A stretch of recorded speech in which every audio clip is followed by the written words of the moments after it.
বিসমিল্লাহির রহমানির রহিম। আসসালামু আলাইকুম। অনেক দিন থেকে ভাবতেছিলাম ছোটো ভাইদেরকে নিয়ে একটা হাঁসের পার্টি দিব। এর মধ্যে আমার পেজের 50,000 ফলোয়ার পূর্ণ হয়ে গেছে। তো এক ডিলে দুই পাখি, আমরা হাঁসের পার্টি দেওয়ার জন্য হাঁস কিনতে কসবা উপজেলার কদমতলী মোড়ে ছোটো ভাই ফারুক এবং শরীফকে নিয়ে চলে গেলাম। কসবা উপজেলার কদমতলী মোড়ে সকালবেলা একটা বাজার বসে। ওইখানে হচ্ছে দেশি ফ্রেশ শাক সবজি হাঁস মুরগ সব কিছুই পাওয়া যায়। তো এই জন্য আমরা গোপীনাথপুর থেকে সকাল 7:30টায় রওনা করে 8টার মধ্যে বাজারে চলে গেলাম।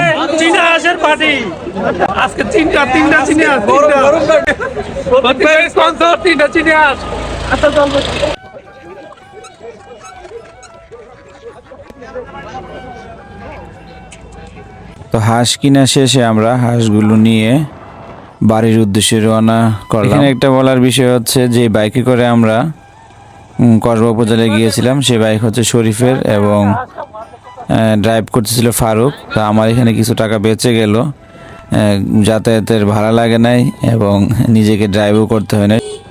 হাঁস নিয়ে আমরা সরাসরি ছোটো ভাই ফারুকের বাড়িতে চলে আসলাম। তো এখানে ফারুকের ভাই আলী ছিল, ওকে নিয়ে ফারুক হাঁসগুলোকে জবাই করবে। হাঁসগুলো জবাই করা শেষে এগুলা বানানোর জন্য দিয়ে আমি ফারুককে নিয়ে চলে গেলাম আমাদের গোপীনাথপুর বাজারে। সেখান থেকে হাঁসগুলো রান্না করার জন্য কিছু মশলা নিতে হবে।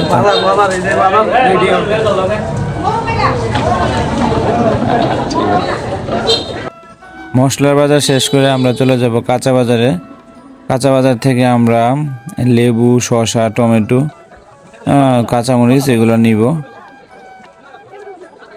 কাঁচা বাজার করার শেষে আমরা বাড়ির উদ্দেশ্যে রওনা করলাম এবং সেখান থেকে আমাদের যে জিনিসপত্র আছে সবকিছু নিয়ে যে বনভোজন করব, মানে পিকনিক করব, পিকনিকের স্পটে চলে যাচ্ছি। তো অনেকটা ভালো লাগতেছিল, গ্রামের মেঠু পথ ধরে আমরা সবাই দলবদ্ধভাবে একসাথে হয়ে যাচ্ছিলাম। তো এরই মধ্যে দুপুর 1টা বেজে গিয়েছিল, আমাদের খিদা লাগছিল। তো এখানে বনরুটি ছিল দোকানের, তো সবাই খাইতেছিলাম এবং মজা করতেছিলাম। যে দুপুরবেলা যখন আমাদের হাঁস রান্না করে খাওয়ার কথা, ওই সময় আমরা বনরুটি খাইতেছি, কারণ আমাদের একটু সময় বেশি লেগেছিল কাজগুলো করতে। তো আমরা গ্রামের ভিতর দিয়ে এসে একটা বিল পার হয়ে আমার কাছে মশলা আর একটা কড়াই আছে, পাহাড়ে যাব। সেটা হচ্ছে সরিষাটুলির বিল পার হয়ে আমরা তিতারবাগ নামক এক জায়গায় যাব, যেটা আমাদের গোপীনাথপুরের মানুষ বলে তিতারবাগ, আর ওইদিকে জগন্নাথপুর গ্রামের মানুষ বলে সন্তোষ মোড়া। মানে আমরা এক গ্রাম পার হয়ে একটা বিলের মাঝখান দিয়ে আরেক গ্রামের কাছাকাছি চলে যাচ্ছি। তো ওই জায়গাটা পিকনিকের খুব ভালো স্পট, খুব সুন্দর জায়গা ছিল, এই জন্য আমরা ওইখানে যাব। বিলের এই পাশটাতে একটা পানির ড্রেন ছিল, ওই ড্রেনটাতে পানি বেশি হয়ে গেছিল, যার কারণে আমরা না ভিজে পার হওয়া খুব কষ্টসাধ্য হয়ে পড়েছিল। তারপরও যে যার মতো করে যাচ্ছিলাম, কিন্তু ফারুক একটি আত্মঘাতী সিদ্ধান্ত নিল। দেখা যাক ফারুকের অবস্থা কি হয়। এই যে দেখেন, আল্লাহ বাঁচাইছে ফারুককে, কারণ হচ্ছে সে লাফ দিয়ে পার হওয়ার চেষ্টা করছিল, পা আগেই পিছলাই গেছিল, যার কারণে সে প্রায় পরে পরে যাওয়ার মতো অবস্থা ছিল। যাক আলহামদুলিল্লাহ সে সেফলি ট্রেনটা পার হইতে পারছে। যাক আমরা পাহাড়ের উপরে আস্তে আস্তে উঠতেছি এবং আমাদের গন্তব্যে দিকে এগিয়ে যাচ্ছি। বিল পার হয়ে পাহাড়ের এক পাশ দিয়ে হেঁটে আমরা পাহাড়ের চূড়ায় যাব এবং ওইখানে আমাদের রান্না বান্না হবে। অন্যরকম এক সৌন্দর্যের মতো দিয়ে আমরা যাচ্ছিলাম। যাওয়ার পথে ফারুক এক জায়গায় দুষ্টামি করলো, কারণ বিলের পাশে কৃষকরা কাজ করতেছিল এবং তাদের খাবার বাটি ছিল। ফারুক ওই বাটি নিয়ে খাবারের পাত্র নিয়ে দুষ্টামি করতেছিল। তো দীর্ঘ পথ পাড়ি দিয়ে আমরা আস্তে আস্তে আমাদের কাঙ্ক্ষিত লক্ষ্যে প্রায় কাছাকাছি চলে এসেছি। আমরা পাহাড়ের চূড়ায় রান্না বান্না করব এবং সেই পাহাড়ের মধ্যে আমরা অলরেডি ঢুকে গেছি। চারপাশের পরিবেশটা অনেক মনোমুগ্ধকর এবং সুন্দরে ভরপুর ছিল, যা আমাদের অন্তরকে প্রশান্তি দিয়েছিল। ফাইনালি আমরা আমাদের কাঙ্ক্ষিত জায়গায় পৌঁছে গেছি। এই হচ্ছে তিতারবাগ। আমাদের সাথে নিয়ে আসা জিনিসপত্রগুলো আমরা বের করতেছি।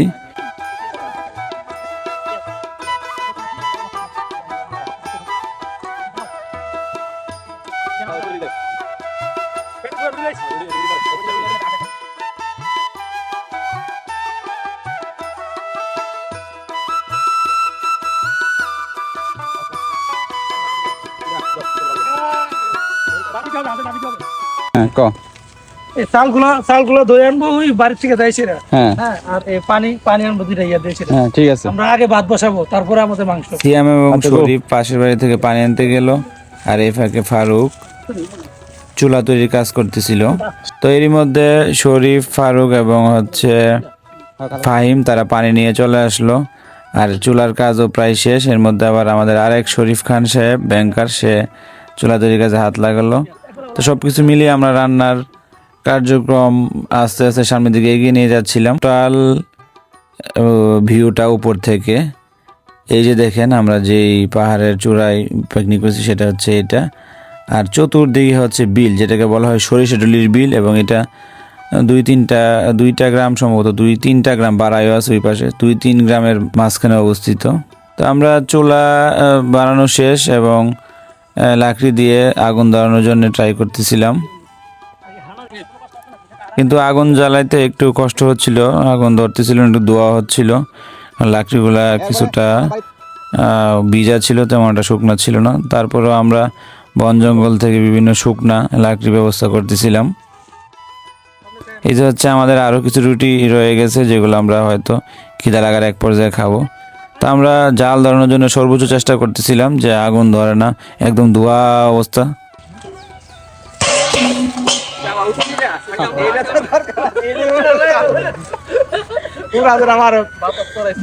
ফারুক অনেক কষ্ট করতেছিল আগুন ধরাইতে গিয়ে। তো আমি চিন্তা করলাম যে না, এইভাবে না, যেহেতু ড্রোন আছে, ড্রোন দিয়ে বা ড্রোনের বাতাস খুব তীব্র হয়, ড্রোনের বাতাস দিয়ে আমরা আগুনটা ধরাইতে পারি কিনা দেখি। এই কাজে আতিক আমাকে হেল্প করছিল। তো যাক, দেখেন ফাইনালি ড্রোনটা যখন উপরে এলাম, ড্রোনের বাতাসে আগুনটা দাও দাও করে জ্বলতেছিল এবং মনে হচ্ছিল যে না, সফল হলাম। এরই মধ্যে আমার এক বন্ধু, একদম বাল্য বন্ধু মুকলেশ, সেও চলে আসলো। তো তার সাথে মজা করতেছিলাম এবং তাকে জিজ্ঞেস করতেছিলাম যে সে খাওয়া দাওয়া করে আসছে নাকি এমনি চলে আসছে। তো পাশেই তার শ্বশুরবাড়ি ছিল, সে শ্বশুরবাড়ি থেকে দুপুরে খাবার খেয়েই আসছে, কারণ আমরা যখন এগুলো করতেছিলাম আমাদের দুপুরে খাবার সময় পার হয়ে গেছিলো, আমাদের অনেক লেট হয়ে গেছিলো। এদিকে আমরা যতই তাড়াতাড়ি করতেছি আর কাজ ততই লেট হচ্ছে এবং ক্ষুধার তীব্রতা ততই বাড়তেছিল। নাম কি? জিহাদ। তোমার নাম কি? ওমর। আরে আমার মিতা, তোমার নাম? আমার নাম কইরা উসমান। হ্যাঁ, অলিউল্লাহ। ফেটের উপর উঠে আওয়াজ শুরু করছে। প্রতীক ভাই, আপনার কি ফেটের উপর উঠে যাবেন? আমি তো খাই লাইছি, আমার এই যে ভাই এত কিছু কোন না দে, রান্না বান্না হয় নাই তো। ক্যামেরাম্যান আপনি অনেক একটা না, আমি তো না, তারপরও মনটা চাইতে চাইলে মনটা চাইতাছে যে তো খাইলেন। একটু আবরে খাবো কেউ বিনা থাকবে তো ভাই, তো এতক্ষণ কথা কি লিগা? ভাত রান্না হচ্ছিল এবং হাঁসের মাংস বানানোর পরে হাঁসের মাংসগুলো ধোয়ার জন্য আমরা আবার ওইখানে চলে গেলাম, যেখান থেকে চাল দেওয়া হয়েছিল, ভাতের চাল দেওয়া হয়েছিল, সেই বাড়িতে চলে গেলাম। ওইখানে গিয়ে হাঁসের মাংসগুলো ধৌত করে এবং পানি সহকারে আবার পিকনিক স্পটে আসবো। পাকুশি সাহেব, খানার খবর কি? খানা আর 40 মিনিট, 40 থেকে 45 মিনিট লাগবে। 45 মিনিট।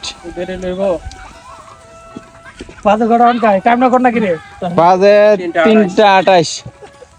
কি দুপুরে আনা না রাতে আনা? যেটা খাওয়ান আপনারা।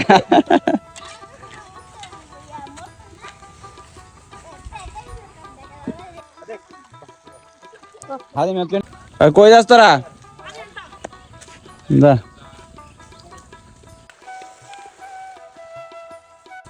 কি তারা ভাই, মেহনত গা আতিকে টাকা, ঠিক আছে, আতিকে এক পিস বেশি দিতে হবে, কারণ এই পরিশ্রম করে আতিকে ভাই তাতে এক গ্লাস পানি আনে না।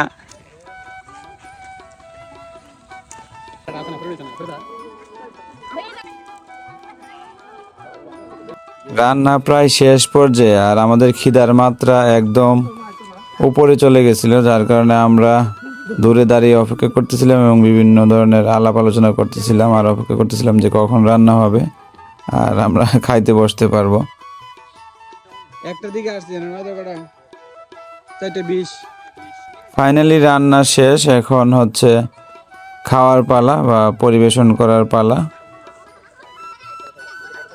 তো মিনহাজ প্লেটের মধ্যে ভাত বাড়তেছিল আর ফারুক হচ্ছে তরকারিটাকে প্রস্তুত করতেছিল, প্লেটে প্লেটে দিয়ে পরিবেশন করে আমরা সবাই একসাথে খাইতে বসবো। মানে খুবই আনন্দময় এবং কষ্টের কঠিনতম একটি দিন পার করলাম, কারণ সকাল 6টায় আমাদের দিন শুরু হয়েছিল এবং সব কিছু অ্যারেঞ্জ করতে গিয়ে নিজেরা খাওয়ার সময় পায় নাই। এরই মধ্যে আমাদের আরেক ছোট ভাই আমিন সে চলে আসছে। সে আসার সময় আবার আমাদের জন্য গিফট নিয়ে আসছে, 7 আপ নিয়ে আসছে।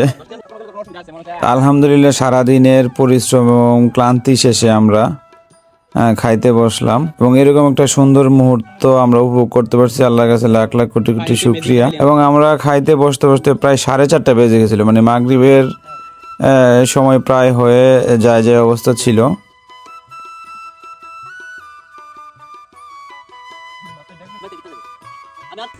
কেমন কাটলো আজকে আমাদের? খুবই ভালো, আবার দেখা হবে আগামী বর্ষায় ইনশাআল্লাহ। আরেকবার হইবো হাসি, হ্যাঁ খাসি খাসি দিয়ে। আরেকবার হইবো খাসি। সকাল 8টায় দিন শুরু হয়েছিল আর এখন হচ্ছে বিকেল 5টা, দিন শেষ। এখন বাড়ি যাওয়ার পালা। সকাল 8টা টু বিকাল 5টা, মোটামুটি একটা সরকারি অফিস টাইম হয়ে গেছে। যাক, তারপরে দিনটা একটা স্মরণীয় হয়ে থাকবে। আবার কখন সবাই এরকম একসাথে হইতে পারবো জানি না, তবে ইচ্ছা আছে আগামী বর্ষাকালে চতুর্দিকে যখন পানি থাকবে তখন নৌকা নিয়ে এখানে আসবো। অনেক মজার একটি দিন কাটালাম, অনেক চমৎকার ছিল। আর একটা কথা না বললেই নয় যে আমাদের আজকের যে পিকনিকটা হয়েছিল তার খরচ বহন করেছিলাম আমি এবং সাদ্দাম। এখানে টোটাল যা খরচ হয়েছিল দুইজনে মিলে এই খরচটা বহন করছি।